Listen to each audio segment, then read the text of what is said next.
Hello, today in 1887, Field Marshal General Montgomery was born, the victor at the Battle of Alamein and a good many other battles in the Second World War, indeed one of the major contributors to the Allies' victory in that war. And indeed he was a great general. He did know it. He was once asked, apparently, to name three great generals, and he said, well, the other two are Alexander the Great and Napoleon. He did not play down his achievements. Uh, and Winston Churchill famously said of him, and of course there are apparently various different versions of this quote, but something like, in uh, defeat he was in unbeatable, in victory unbearable. He clearly was someone who didn't worry too much if people thought that he thought very highly of himself, and some of his behaviour was really quite odd. He often antagonised colleagues, and on one occasion he invited a United States Field Commander General Bradley to Christmas lunch and offered him an apple.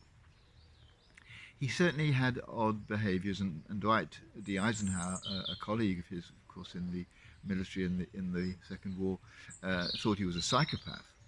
And the military historian Anthony Beevor thought he was a sufferer from Asperger's, that he had a version of autism, which was one reason why he always seemed to behave oddly and clumsily and sometimes unkindly to colleagues.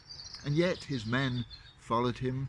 They went with confidence into battle when they knew that he was their leader, because he was successful. He went to one extreme of pushing ahead with what he thought was right, regardless of what other people thought. There's another extreme of people, maybe I'm one of them, who actually often defer to the need to be liked. Perhaps not to do things that perhaps I think are right, because I think it might make me unpopular. I exaggerate that in my own situation a little bit, but it's part of the psyche of a good number of us, who are exactly the opposite of Montgomery, in not doing things, not pushing forward with things that we think are important, or taking decisions that are unpopular because we don't want to be disliked. And it struck me today to remember that there is a halfway house, that what we're really aiming at, aren't we, is the ability to be strong, to know, as Shakespeare says, to know ourselves, to know what we believe in and what's right, and to go ahead and do it, um, even if it does involve risking unpopularity, um, but to try and do it in a way that isn't going to upset people and be unkind to people. Uh, it's not an easy balance to strike, but it's an important one.